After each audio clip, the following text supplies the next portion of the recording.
Good morning students पिछले module में हमने डिस्कस किया था causes of loss of biodiversity के बारे में। आज हम डिस्कस करेंगे फ्लोरा एंड फ्यूना एंड उसकी कुछ स्पीसीज के बारे में। Flora related to the plant and fauna related to the animal. All the different kind of plant living in their natural surrounding are called flora of that place. Flora means सारे different kind के plant एक जगह पे natural climatic condition के हिसाब से, natural surrounding के हिसाब से वहाँ पे ग्रो होते हैं, तो उस प्लेस को बोला जाएगा फ्लोरा। फ्लोरा मीन्स वहाँ पे डिफरेंट काइंड के प्लांट ग्रो होते हैं। All the different kind of animal living in the natural surroundings are called fauna of that place. Different kind of animal वहाँ पे रहते हैं नेचुरल सराउंडिंग के हिसाब से, क्लाइमेटिक कंडीशन के हिसाब से, तो उसको बुलाया जाएगा फ्यूना ऑफ दैट प्लेस। उस प्लेस का क्या बोला जाएगा, जो एनिमल रह रहे हैं उसको बोला जाएगा fauna of that place. Together flora and fauna of a place form a biodiversity of that place. Flora and fauna animals and plant combine होके उस प्लेस की क्या बनती है, biodiversity. Activity 1, identify and make a list of flora and fauna in your region. आपके region, आप जहाँ पे रह रहे हो, स्कूल की बात है या आपके घर की बात है, तो उस प्लेस का आपके घर के सराउंडिंग एरिया में जितने भी फ्लोरा एंड फ्यूना की स्पीसीज है वो आपको लिस्ट बनानी है। All the component of the environment are interdependent. Environment में जो भी कंपोनेंट है, प्लांट है, एनिमल्स है, माइक्रो ऑर्गेनिज्म है, छोटे से लेके बड़े तक सारे इंपॉर्टेंट है, वो सारे एक दूसरे के ऊपर इंटरडिपेंडेंट है। Any change in one component में affect all the other component. अगर इसमें से कोई भी कंपोनेंट में चेंज होता है या कोई भी कंपोनेंट की स्पीसीज कम हो जाती है तो वो पूरी फूड चेन के ऊपर इफेक्ट होगा। So, we need to conserve biodiversity for our survival and to maintain the natural ecological balance means all the species are important. Relation of living organisms to one another and their surrounding, that known as ecological balance. So, we need to conserve, इसीलिए हमें सारे जो biodiversity है उसको conserve करके रखना चाहिए हमारे सर्वाइवल के लिए, जिसकी वजह से इकोलॉजिकल जो बैलेंस है वो मेंटेन रहेगा। It also ensure that the continuous availability of useful plant and animal and their products to our future generation. ये भी एंश्योर कर रहा है, ensure means certain that will occur, तो वो ये भी दिखा रहा है कि अगर आप जो प्लांट की एंड एनिमल की जो प्रोडक्ट यूजफुल हो रही है, अगर इकोलॉजिकल बैलेंस मेंटेन रहेगा तो हमारे फ्यूचर जनरेशन के लिए वो बेनिफिशियल है। Governmental and non-governmental bodies at the international, national and local level are constantly involved in the conservation of biodiversity, farming laws to protect the existing forest and wildlife and popularizing awareness program for conservation of biodiversity. Governmental, non-governmental जो organization है, international organization है, वो continuously वही काम कर रहे हैं कि कैसे biodiversity को conserve करके रख सकते हैं हम। And farming laws वो इन्वॉल्व प्रोटेक्ट कर रहे हैं, कैसे फार्मिंग लॉज जो फार्मिंग लॉज है, farming laws means deal with the legal issues such as agriculture, infrastructure, seed, water, fertilizer, pesticides and जो एग्जिस्टिंग फॉरेस्ट है, एग्जिस्टिंग मीन्स जो प्रेजेंट अभी फॉरेस्ट है, वाइल्ड लाइफ है, जो एनिमल्स है, और उसको कैसे हम कंजर्व करके रख सकते हैं, और वो अवेयरनेस प्रोग्राम अरेंज कर रहे हैं हमें, क्योंकि अगर जितना आप अवेयर होगे उतना ही बायोडाइवर्सिटी को हम कंजर्व करके रख पाएंगे, तो कंटिन्यूसली वो अवेयरनेस प्रोग्राम अरेंज कर रहे हैं जिससे हम बायोडाइवर्सिटी को कंजर्व करके रख सकते हैं। The International Union for Conservation of Nature and Natural Resources IUCN, the International Union for Conservation Nature and Natural Resources, that is known as IUCN, now known as the World Conservation Union, अभी उसका नाम change करके उसको WCU World Conservation union बोला जाता है, is an international body to study and assess the global conservation status of plant and animal species. ये एक इंटरनेशनल बॉडी है, WCU वर्ल्ड कंजर्वेशन यूनियन, ये एक इंटरनेशनल यूनियन है। वो ये स्टडी कर रहे हैं, एसेस मीन्स एस्टिमेट कर रहे हैं अवेबिलिटी है, क्वालिटी है, नंबर है, वो ऐसा एस्टिमेट कर रहे हैं कि ग्लोबल कंजर्वेशन के जो स्टेटस है, प्लांट एंड एनिमल का स्टेटस है, वो कंटिन्यूसली स्टेटस दे रहे हैं कि कौन सी स्पीसीज इतनी थी पास्ट में, अभी इतनी है, कौन सी स्पीसीज कम हो रही है, वो कंटिन्यूसली हमें स्टेटस दे रहे हैं, उसकी पोजीशन हमें दे रहे हैं, कि नंबरिंग दे रहे हैं, क्वालिटी दे रहे हैं कि ये स्पीसीज इतनी थी पास्ट में, अभी इतनी है, अगर प्रॉपरली कंजर्व करके नहीं रखोगे तो फ्यूचर में वो क्या हो जाएगी, स्पीसीज खत्म हो जाएगी. Next one, IUCN maintain a comprehensive list known as the IUCN Red List of the threatened species. IUCN continuously list maintain कर रहे हैं, लिस्ट प्रोवाइड कर रहे हैं, जिसको बोला जाता है IUCN. एवरी ईयर ये लिस्ट बाहर पड़ रहा है, जिसको बोला जाएगा IUCN red list of threatened species. Threatened species means जो स्पीसीज, अगर आप ऐसा बोलूँ, आप ऐसा बोल सकते हो that cause vulnerable species at the risk या समथिंग इन डेंजर. अभी ये स्पीसीज की जो नंबरिंग है वो डेंजर है, क्योंकि अभी वो खत्म होने आई है, तो उसको बोला जाएगा थ्रेटेंड स्पीसीज. तो वो रेड लिस्ट बाहर पा रहे हैं एवरी ईयर कि ये स्पीसीज की जो नंबर है वो कम हो रहे हैं. Main M of the IUCN red list is to focus the attention of conservationists towards species that are under the threat of becoming extinct and therefore promote their conservation process. और इसका IUCN का main ये M है कि ये list से जो conservationist है, जो कंजर्वेशन कर रहे हैं बायोडाइवर्सिटी को, उसको पता चले कि कौन सी स्पीसीज अभी थ्रेटन है और उसमें से वो एक्सटेंट हो जाएगी. एक्सटेंट मीन्स अगर आप प्रॉपरली ध्यान नहीं दोगे तो उसकी कोई भी स्पीसीज अर्थ पे नहीं रहेगी. और therefore promote the conservation process. इसीलिए वो जितना हो सके वो कंजर्वेशन जो प्रोसेस है उसको प्रमोट कर सके, स्पीसीज को कंजर्व करके रख सके. Next one, all the species are classified into 9 group. Red list में स्पीसीज को क्लासिफिकेशन किया गया है 9 ग्रुप में. The classification is based on the certain factors such as the present and past distribution of particular species in a given area, decline in their number over a period of time, and area of geographical distribution, and etc. The categories are as follow. 9 group में ये किसके basis पे, कौन से factor के basis पे classification किया जाता है? पास्ट एंड प्रेजेंट कितना है, उसके पर्टिकुलर एरिया के हिसाब से स्पीसीज के नंबर कितना है, कितना नंबर डिक्लाइन हो रहा है, और उसका जियोग्राफिकल डिस्ट्रीब्यूशन है वो क्यों कम हो रहा है, कौन सा इफेक्ट हो रहा है, कौन सा फैक्टर है क्योंकि उसकी स्पीसीज कम हो रही है. तो वो फैक्टर देख के 9 क्लास में क्लासिफिकेशन किया जाता है. तो वो आपको कैटेगरीज दी गई है. First one, extant. Second one, extant in the wild. Third, critically endangered. Fourth one, endangered. Fifth one, vulnerable. Sixth one, near threatened. Seventh one, least concern, means उसके ऊपर कम ध्यान दिया जाता है. Next one, data deficient. उसका कुछ उस species का डेटा है ही नहीं. And last one, non-evaluated. Non evaluated का मीनिंग आप ऐसे भी बोल सकते हो, evaluated means idea of nature, value, idea ही नहीं है उस स्पीसीज के बारे में कुछ भी. तो let's study more about some of the species. अभी आपको कुछ यहाँ पे स्पीसीज के बारे में दिखाया है. First, extant species. The species of plant and animal that are not found now but once lived on the earth are called extant species.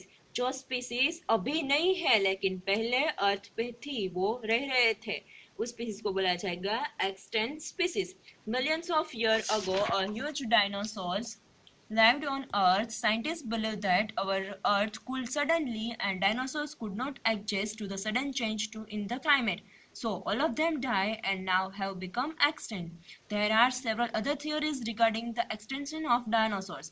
The dodo bird became extinct mainly due to its hunting for food, and Nilgiri holly and Crypanaceae are plant from India have become extinct recently. Extinct means having no living organisms. कितने year पहले, millions of year पहले dinosaurs अर्थ पे रह रहे थे, but scientist ऐसा मानते हैं कि अर्थ का एनवायरनमेंट जो क्लाइमेट है वो सडनली इतना कूल हो गया कि वो सर्वाइव नहीं कर सके, इसीलिए वो डाई हो गए। लेकिन कुछ डिफरेंट साइंटिस्ट ने डिफरेंट थियोरी भी दी है regarding the extension of dinosaurs.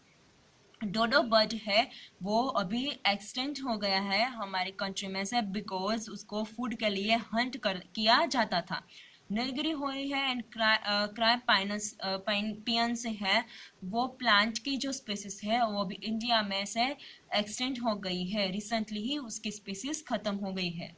Next one, extent in the wild means लुप्त हो गई है, उसको वाइल्ड मीन्स कैप्टिविटी एरिया में रखा गया था। Living organisms kept in captivity is a conservation status given to a species, a group of plant and animal kept in captivity because there are no living their normal habitat. कुछ species थी जो normal habitat में नहीं रह रही थी, इसीलिए उसको कैप्टिविटी एरिया में रखा गया था, लाइक जू है, एक कंजर्वेशन एरिया में रखा गया था। लेकिन अभी वो भी क्या हो गई है, लुप्त हो गई है, मीन्स अभी वो अर्थ पे नहीं है। When a species no longer exists in a natural habitat is known as only to survive in the captivity is said to be extinct in the wild. जो species natural habitat में नहीं रह रहे थे but उसको captivity area में रखा गया था, like zoo conservation area में रखा गया था, उस species को बोला जाएगा extinct in the wild.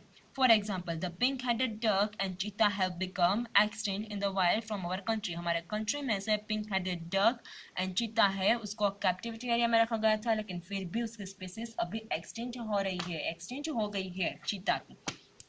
Next, critically endangered species. Critically means to take serious about something, उसको बोला जाए critically, and endangered species means there are not very many of that type animals या plant left in the world. अभी उसकी बहुत कम species है वो अर्थ पे है, और अभी अगर सीरियस उसके बारे में आपने कंजर्वेशन करके नहीं रखोगे तो वो स्पीसीज भी एक्सटेंट हो जाएगी, उसको बुलाया जाएगा critically endangered species.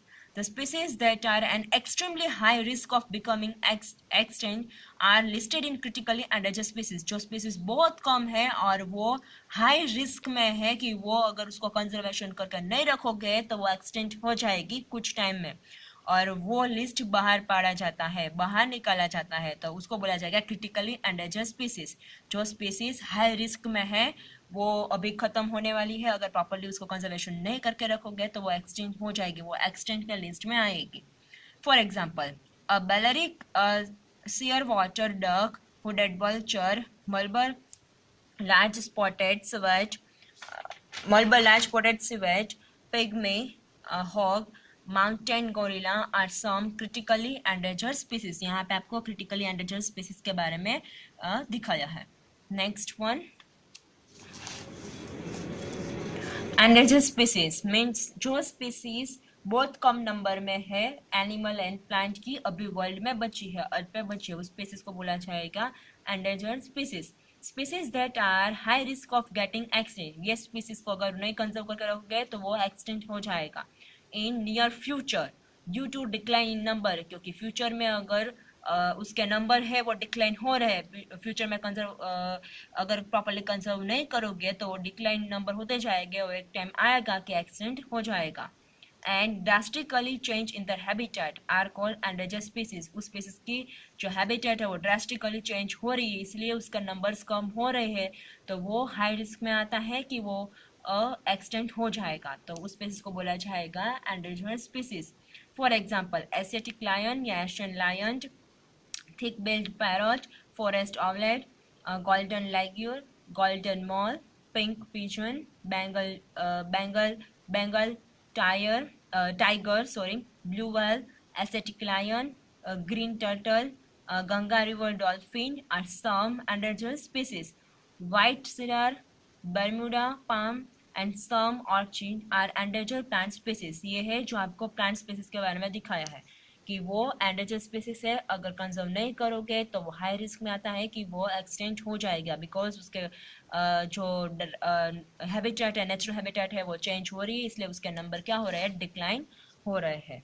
Next one, valuable species. valuable species means harmed, हम harm कर रहे हैं. Species that are already exist in a low number and may become endangered if causative factors like habitat destruction, environmental disturbance or illegal hunting continue to operate are called vulnerable species. जो species already low number में है और वो endangered species में count होती है, और क्यों, बिकॉज उसके जो पॉजिटिव फैक्टर्स है लाइक हैबिटेट डिस्टर्ब कर रहे हैं हम, उसकी एनवायरमेंटल डिस्टर्बेंस हो रहा है, इलीगल उसका हंटिंग कर रहे हैं, इसीलिए उसको हम जो उसको हार्म कर रहे हैं, तो वो स्पीसीज ऑलरेडी एक तो लो नंबर में है और वो स्पीसीज एंडेंजर्ड स्पीसीज में आती है, तो उस स्पीसीज को बुलाया जाएगा vulnerable species. For example, Indian rhinoceros, African elephant, king cobra and hippopotamus, snow leopard and polar bear are some valuable species.